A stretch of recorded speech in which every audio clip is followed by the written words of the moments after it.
네, 할렐루야, 반갑습니다. 네. 저는 여전히 이 강단에 올라올 때마다 떨려요. 언제쯤 이게 좀 이렇게 자제가 될지 모르겠어요. 아직도 여전히 떨리는 마음이고요. 그래서 올 때마다 참 많은 부담이 돼요. 그렇지만 하나님께서 세우셨으니까 하나님께서 오늘 제 작은 입술이지만 입술을 통해서 하나님께서 주실 말씀에 귀 기울이시면서 그 말씀을 통해서 제가 하는 말씀이 아니라 주님께서 주시는 말씀이라고 생각을 하시면서 그 말씀대로 살아가기를 주님의 이름으로 축원드립니다. 우리가 오늘 읽었던 마태복음, 복음서는요, 예수님의 공생애를 기록한, 예수님께서 이 땅에서 어떻게 사셨는가를 기록한 내용입니다. 하나님 자신이 인간으로 오셔서 겸손과 섬김, 그리고 자기 희생적인 사랑으로 그런 어떤 삶을 사셨는가, 죽을 수밖에 없는 우리를 위해서 어떻게 살다가 죽으셨는지를 잘 기록하고 있는 그러한 책입니다. 이제 잘 기록되어 있으니까요, 네, 이제 읽으시기만 하면 됩니다.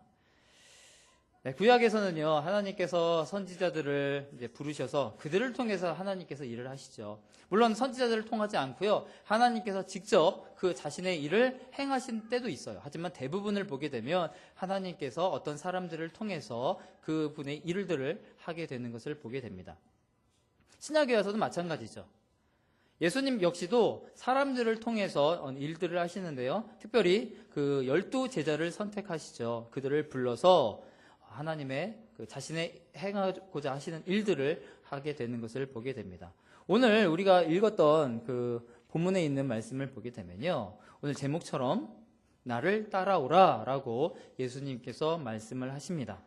이 말씀은요, 예수님께서 제자들을 부르시면서 하시는 말씀이죠. 하지만 당시 12 제자들에게만 이런 적용되는 말씀이 아니라 오늘날 우리에게도 똑같이 적용되는 말씀이 나를 따라오라 라는 말씀이죠. 우리 역시 부름받은 성도들이죠. 부름받지 않았다면요, 지금 이 자리에 앉아 있을 수 없어요. 여러분을 통해서, 우리를 통해서 하나님께서 자신의 일을 이루고자 하십니다. 하나님의 크신 계획이 있고 우리는 그 나라가 확장되어지고 그 뜻이 이제 이루어져 감에 있어서 쓰임을 받는다라는 것, 그것에 정말 감사해야 된다라는 거예요. 어떻게 보면 크게 쓰임받는 어떤 사람이 있고요, 어떤 사람은 작게 쓰임받는 사람이 있어요. 누구는 왜 크게 쓰임받고 귀하게 쓰임받고 이름을 나타내는 그곳에 쓰임받고 나는 이렇게 작게 쓰임을 받느냐라고 할 것이 아니라 쓰임받는 것 자체에 우선 감사해야 된다라는 거예요. 예수님께서요, 우리를 부르셨어요. 큰 모습으로 부른 사람도 있고요, 또 아니면 작은 모습이지만 그 모습 그대로 부른 사람이 있다라는 거예요. 부름받은 자로서 내가 예수님께서 나를 따라오라고 했을 때 그 말씀에 순종하며 주님께 나아오는데요, 그러면 어떤 자세로 나가야 할 것인가에 대해서 오늘 본문을 통해서 함께 생각해 보려고 합니다. 우리 신앙에는요, 결단이 필요합니다. 버릴 것은 과감하게 버릴 수 있어야 된다는 거예요. 예수님을 따라가는 그 길은요, 성경에 보면 좁고 협착한 길이다라고 해요. 그래서 짐을 바리바리 싸가지고 갈 수 없다라는 거예요. 버릴 것은 버려야 된다라는 거죠. 내일부터 그 전도대 제주도 여행을 가잖아요. 제가 제주도 간다고 해서 가방이 따로 없으니까 이참에 그냥 캐리어를 하나 샀어요. 네, 샀는데 안타깝게도 제주도에서 렌트한 차량이 좁아요. 그래서 기껏 큰맘 먹고 산 캐리어를 못 가져가게 됐어요. 그래서 일반 가방을 가져가야 돼요. 그래서 어젯밤에, 오늘은 바쁘니까 이제 어젯밤에 이제 짐을 챙겨야지 하면서 그냥 일반 가방에다가 짐을 챙기는데 바닥에 까니까 더 이상 넣을 게 없어요. 캐리어가 아니라 그냥 일반 가방인데도 다 못 채웠어요. 그래서 다른 분들은 잘 모르겠어요. 여집사님들은 짐들이 많은지 모르겠지만 저는 그냥 종이 가방 하나면 끝나겠더라고요. 그랬는데 캐리어를 샀더라고요. 버려야 할 건 버려야 돼요. 쓸데없는 것, 그런 것들 가져갈 필요가 없다라는 거죠. 여행을 하려면 여행 그 목적. 근데 전도 여행을 하면은 그거에 맞춰야지 그냥 짐들만 가득 싼다고 해서 좋은 게 아니다라는 거죠. 우리가 예수님의 종, 예수님의 자녀, 또 예수님의 제자 되기 위해서는요, 가장 먼저 필요한 것은 뭐냐면요, 순종이에요. 결단이죠. 예수님께서 따라오라고 했는데 따라가야 돼요. 오늘 그 19절에서 예수님께서 나를 따라오라라고 오늘 여러분 한 사람 한 사람에 말씀하고 계세요. 따라오라고 하는 것은요, 예수님께서 앞에 가신다는 소리죠. 너 보고 앞서 가라라고 말씀하신 게 아니에요. 자, 내가 너 뒤따라갈 테니까 너는 앞서 가라. 아니죠. 예수님께서 앞에 갈 테니까 너는 뒤를 따라오라는 소리예요. 따라가기 위해서는요, 자기의 생각 버려야 돼요. 만약 내가 앞에 선다면요, 내가 예수님 앞에 선다면요, 내가 원하는 길로 갈 수가 있어요. 그런데요, 예수님의 뒤를 따른다라는 것은요, 내 생각이 들어갈 여지가 없어요. 왜냐면요, 예수님 간 길로만 가면 되거든요. 저는 내 뒤에 따라가다가 예수님께서 이제 오른쪽으로 가시면 그냥 오른쪽으로 가면 돼요. 생각할 필요가 없다라는 거. 뒤를 따라가는 게 바로 그거예요. 근데 우리가 가다 보면은 왼쪽으로 또 갈림길이 또 나오거든요. 그럴 때 이제 고민이 된다라는 거죠. 우리가 예수님을 따라가기 위해서는요, 자신의 인생관, 계획이나 그런 계산 같은 것 두말하지 않고 버려야 된다라는 거예요. 버리지 않는다면요, 예수님을 올바르게 따라갈 수가 없어요. 내 생각을 고집한다면 예수님의 뜻과 내 뜻이 다를 때, 부딪힐 때 많은 사람들이 예수님을 버리게 된다라는 거예요.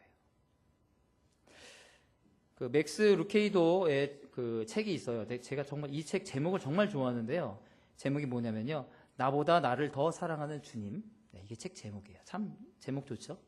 이제 거기 나오는 이제 예화예요. 어떤 예화가 나오면요, 어느 날 어떤 남자의 집에 전기불이 나가버렸어요. 그래서 전기불이 나갔기 때문에 이제 양초를 찾으려고 이제 창고로 들어가요.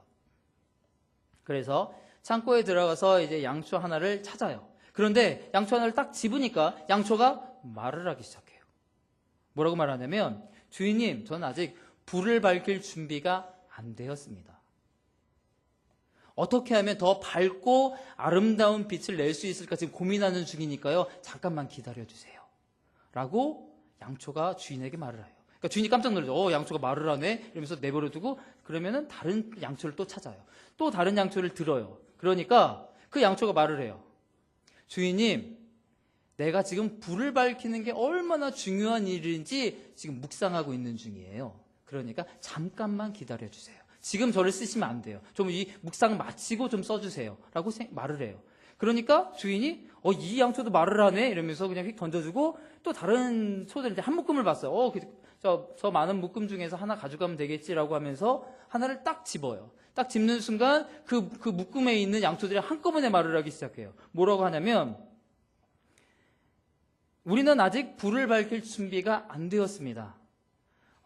다른 초들이 불을 밝힐 때 우리는 노래를 하기 위해서 지금 모여서 중창 연습을 하고 있어요. 그래서 쟤를 빼가면 안 돼요. 라고 말을 하고 있는 거예요. 결국 주인은 아무런 양초도 가지고 오지 못해요. 그리고 불을 밝히지 못하죠. 뒤에 더 이야기들이 있지만, 이 이야기 하고 있는 거는요, 내 생각과 그 주인의 생각이 다를 수 있어요. 나는 조금 더 준비되어서 조금 더 아름답게, 조금 더 내가 좀 더 커지면 그때 쓰임받으면 좋겠다. 그때 예수님께서 부르시면, 주인이 부르면 정말 좋겠다. 그러면 더 아름답게 쓰여지겠지. 하지만 주인의 생각은 아니다라는 거예요. 주인은 지금 당장 필요한 거예요. 내 생각과 주인의 생각이 다르다. 그러면 누구의 생각을 따라야 합니까? 우리의 생각과 예수님의 생각이 다를 때 누구의 생각을 따라야 합니까? 예수님께서 우리에게 따라오라라고 하셨을 때 우리가 이것저것 계산할 때가 아니라는 거죠. 계산하는 사람은요, 결국 예수님을 따라가지 못해요. 제자들은요, 예수님의 그 부름을 받았을 때에 즉시 응답하는 것을 보게 돼요. 22절을 보게 되면요, 그들이 곧 배와 아버지를 버려두고 예수를 따르니라. 배를 버려두고 예수를 따랐다고 하니까 우리가 흔히 쓰는 물건을 그냥 버리듯이 그냥 버렸다고 생각을 하시면 안 돼요. 지금도 마찬가지지만 그 당시에 있어 배라고 하는 것도 되게 중요한 부분이에요. 재산 목록 1호예요. 어부들에게 있어 배로 가는 건 되게 중요하거든요. 그래서 우리가 베드로를 얘기할 때 베드로가 부자라고 해요. 왜 부자냐면 배가 있었거든요. 그러니까 그 집은, 베드로는 부자예요. 예수님께서 자신을 따를 것을 명령하실 때요, 제자들은요, 예수님을 따라가는 것이 내가 지금 여기서 고기 잡는 것, 그것보다 더 좋은가? 아닌가? 계산하지 않아요. 계산기를 꺼내서 막 두드리지 않아요. 그냥 아무 생각 없이 따라가죠. 생각할 겨를도 없이 곧 따르게 되는 것을 보게 됩니다. 또 그들은 자신의 것을 포기하고 예수님을 따르죠. 이것은 잠시 두었다가 내가 나중에 와서 찾겠습니다 라고 하는 것도 아니에요. 예수님께서 누가복음 9장 62절에 그 말씀하시죠. 손에 쟁기를 잡고 뒤를 돌아보는 자는 하나님 나라에 합당하지 아니하니라. 물질과 명예, 권력 등 내게 소중한 것일 수 있어요. 중요하죠. 하지만 예수님보다 더 중요하진 않아요. 주인의 말보다 더 중요하진 않다라는 거예요. 예수 그리스도께서는요, 주의 종들에게 말로만 어떻게 살 것인가라고 보여주지 않으셔요. 행동으로 보시죠. 그 찬송가에 보면요, 주 예수보다 더 귀한 것은 없네 라고 찬양했습니다. 이 찬양이 우리의 신앙 고백이 되어야 된다는 거죠. 여러분 정말 주 예수보다 귀한 것 없습니까? 여러분은 예수님을 위해 버린 것 있으세요? 과거에 버리신 기억이 있습니까? 나중에 예수님에 물어보신다면 너는 나를 위해서 무엇을 포기한 것 있느냐? 라고 물으신다면 여러분은 자신 있게 이것 포기하고 예수님을 위해 살았습니다 라고 이야기할 것 있나요? 이것 있어야 된다는 거예요. 아니요, 나는 내 계산, 내 좋은 것 위해서 살았어요. 그래서 예수님을 따라가지 못했어요. 이렇게 대답한다면 예수님의 제자로서, 예수님의 자녀라고 하면서 얼마나 부끄럽겠어요. 그래도 이 자리에 오신 분들은 그래도 버리신 분들이에요. 여러분의 지금 시간을 버렸잖아요. 지금 이 시간에 이 자리에 나와 있지 않으면 뭐 다른 것 하고 계시겠죠. 이 자리에 앉아 계신 분들은 그나마 그것들을 버리셨어요. 그래서 참 잘 나오셨어요. 이제 여기서 조금 더 나가시면 돼요. 시간만이 아니라 여러분의 건강과 여러분의 생각과 여러분의 그 모든 것을 예수님을 위해서 버릴 수 있는 그런 주님의 자녀들, 제자들이 되기를 주님의 이름으로 축원드립니다. 여러분의 용기와 믿음이 필요한 때입니다. 내가 예수님을 위해 산다고 하면서, 예수님의 제자라고 하면서, 예수님을 따라간다고 하면서 여전히 내 생각대로, 여전히 내 계산대로 살고 있다면 우리가 정말 잘못된 삶을 살고 있다는 거예요. 돌이켜야 합니다. 버려야 합니다. 예수님께서 그 무거운 십자가를 지고 피를 흘리면서 가고 계신데요, 그것을 바라만 보고 계시겠습니까? 따라가십시오. 그 길이 비록 내 뜻과 내 생각과 다를 수도 있어요. 하지만 따라가야 합니다. 그것이 예수님을 기쁘시게 해드리는 일이라는 거죠. 예수님을 따르기 위해서는요, 예수님께서 과연 어떠한 삶을 사셨는가 알아가는 것도 되게 중요해요. 예수님을 믿는다고 하면서 그 믿는 대상이 누구인가, 어떤 말을 했는가, 그것을 알고 있지 못하다면 참 문제가 있다라는 거죠. 내가 예수님을 사랑합니다. 내가 예수님의 제자입니다. 예수님의 자녀입니다. 그런데 예수님이 누구인지는 모릅니다. 안 되죠. 그렇기 때문에 우리는 예수를 알기 위해서 더욱더 힘써야 된다는 거예요. 우리가 예수의 이름은요, 부르면 부를수록 생명이 넘치죠. 은혜가 넘쳐요. 그리고 구원의 확신이 넘치게 되는 것이 예수의 이름이에요. 우리가 산 것도 예수님 때문이죠. 또 거듭난 것도 예수님 때문이에요. 우리가 하나님을 알게 된 것도 예수 그리스도의 이름 때문이라는 거죠. 또 하나님의 거룩한 자녀가 되어 하나님을 아버지라 부르는 것도 예수님 때문이죠. 이것이 바로 우리가 알아야 할 전부라는 거예요. 그런데 정작 예수님을 반드시 꼭 알아야 할 사람들이 예수님을 잘 모르면서 교회만 앉아 있다고 한다면, 그리고 나는 그래 교회에 앉아 있으니까 나는 하나님의 자녀다라고만 한다면 예수님께서 얼마나 통탄하시겠어요. 예수님 없이는 하나님을 알 수 없어요. 그 말은요, 예수님 없이는 구원을 얻을 수 없다라는 거죠. 이 사실에 대해서 우리가 확실하게 알고 있어야 된다는 거예요. 예수 없는 삶은요, 절망일 뿐이에요. 세상에는요, 많은 종교가 있어요. 그래서 그들 나름대로 그 종교를 믿으면 평안을 주고 그 안에서 기쁨을 얻는다고 이야기하고 있어요. 뭐 잠시 잠깐의 그것을 얻을 수는 있어요. 하지만 참된 평안과 기쁨, 예수밖에 없다라는 거죠. 우리나라에 보면요, 자칭 예수가 얼마나 많아요. 그래서 세상에서 미혹하는 자들이 너무나 많이 있다라는 거예요. 우리가 예수님을 잘 알지 못한다면 그런 미혹하는 그들에게 빠질 수도 있어요. 그래서 정신 바짝 차려야 된다는 거죠. 정신을 차린다는 것은요, 예수님을 똑바로 알아야 된다는 소리와 같아요. 내가 믿는 예수님이 누구인지 확실하게 안다면 그 유사 예수가 아무리 우리 옆에 많이 있어도 미혹되지 않죠. 하지만 예수에 대해서 대충 안다면 넘어갈 수밖에 없어요.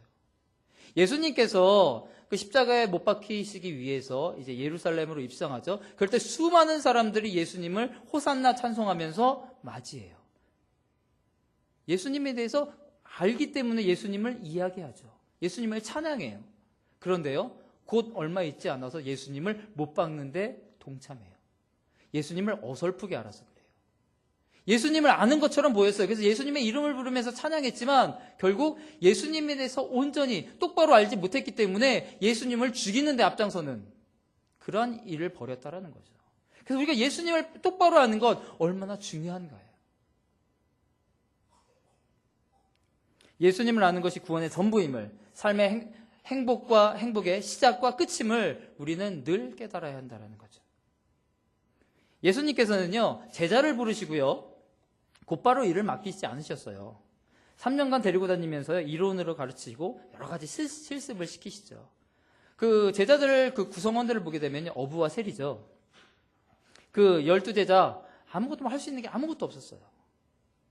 그래서 예수님께서는요, 그들에게 기도 훈련 시키시죠. 또 전도 훈련도 여러 가지 훈련들을 시키고 있는 것을 보게 돼요. 제자는요, 배우는 거예요. 예수님에 대해서 알아가는 거죠. 그렇기 때문에요, 예수의 제자들, 우리가 지금 예수님께서 부름을 받은 우리는요, 예수님에 대해서 늘 배워가야 된다는 거예요. 예수님을 더 알기 위해서 애써야 된다는 거죠. 예수님의 명령을 준행하기 위해서 우리는 예수님께서 어떤 말씀을 하셨는가, 예수님의 뜻이 무엇인가 늘 배워야 한다는 거예요. 어떤 사람은 그런 말이에요. 그 제자들 보게 되면 신학교 나온 사람 없어요. 무허가 신학교도 안 나왔어요. 그냥 아무것도 모르는 사람들이죠. 그럼에도 불구하고 쓰임을 받아요. 그래서 사람들이 그런 말이에요. 제자들은 배우지 않았는데, 신학교도 안 나왔는데도 잘 했잖아요. 그러니까 우리도 안 배워도 돼요 라고 하는 사람들이 있어요. 그런데요, 그 사람들은요, 예수님 밑에서 직접 배웠어요. 신학교보다 더 좋은 교수 밑에서 배웠다라는 거죠.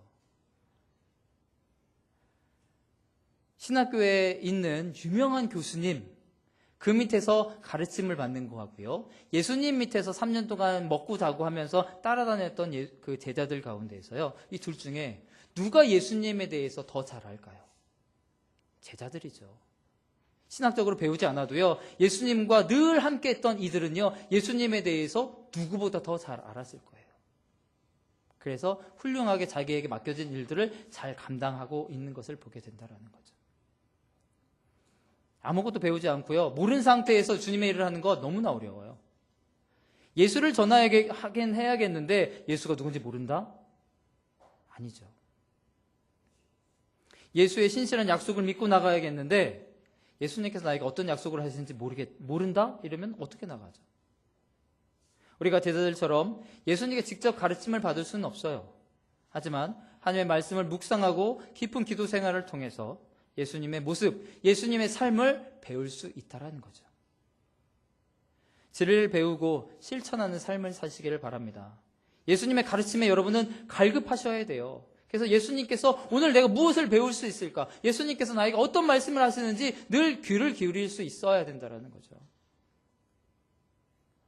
우리 교회 성도들을 보면요, 그래도 그나마 우리 말씀과 그 기도 생활에 참 열심히 하고 계시는 분들 참 많으세요. 그래서 그런 분들을 보면서 제가 도전을 받기도 해요. 어쩌면 저러한 상황 속에서도 저렇게 헌신하고 계실까? 네, 분명 그분들은요, 예수님이 구원의 시작이고 구원의 끝임을 깨달으신 분이에요. 예수님만이 행복의 시작과 끝임을 아시기 때문에 그런 헌신을 하고 계시겠죠. 더 많은 분들이 그 예수에 대해서 깨닫기를 바랍니다.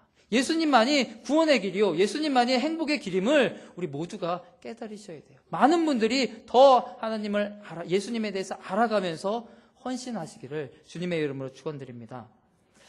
마지막으로 보게 되면요, 예수님은 친히 십자가를 지셨어요.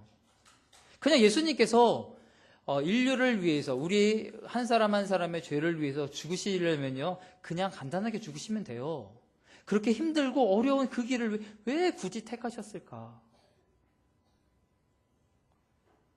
우리를 얼마나 사랑하셨으면 그러한 십자가의 죽음, 고통을 감내하셨을까라는 생각이 들어요. 내가 너를 내 목숨보다 더 사랑한다. 이 심정이 그 행동을 통해서 나타난다라는 거죠. 그냥 죽을 수 있어요. 그냥 간단하게 한 방에 죽을 수 있는 여러 가지 방법들이 있겠죠. 그럼에도 불구하고 그것보다 이러한 고통들을 감내하면서까지 너를 사랑한다라는 말이죠.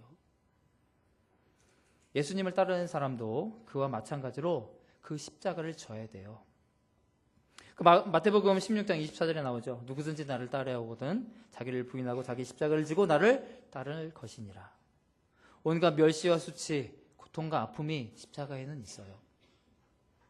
토마스 아켄피스가 이야기해요. 십자가를 미워하면서 싫어하면서 억지로 지고 가면요, 그 십자가는 점점 더 무거워지고 또 즐거운 마음으로 지고 가면 십자가가 나를 지켜준다라고 이야기해요.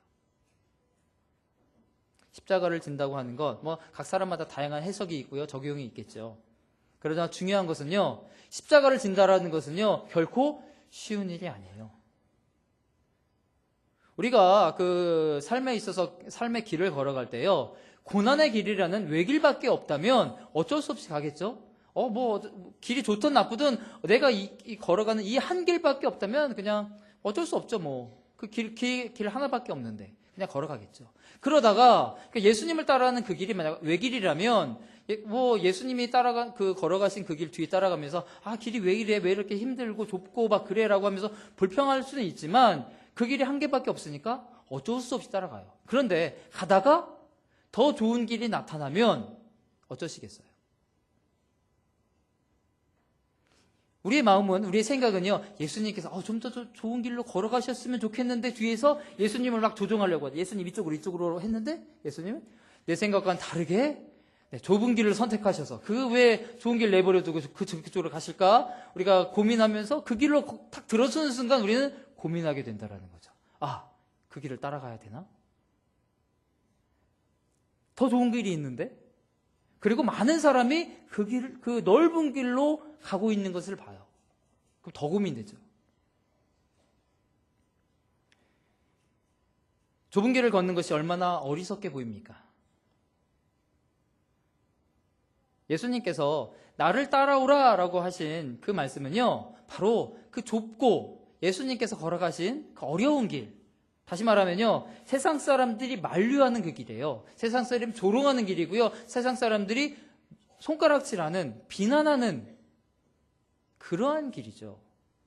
그런데 오늘 예수님께서 나를 따라오라 라고 하는 그 말에는요, 우리에게 이 말씀을 하시는 거예요. 네가 정말 이 길을 따라올 수 있겠니? 라고 물어보는 거죠.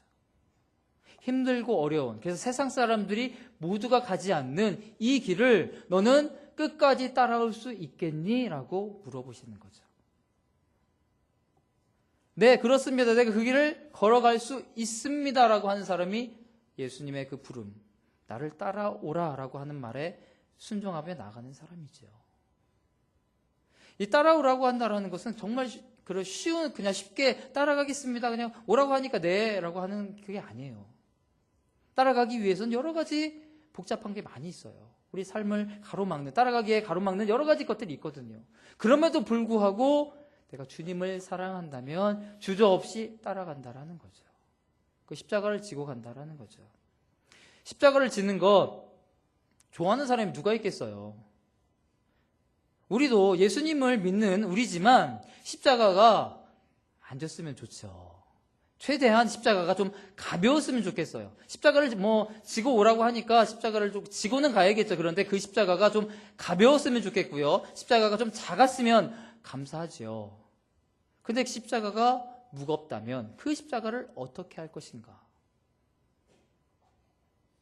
십자가 없이는요, 영광의 면류관이 없어요.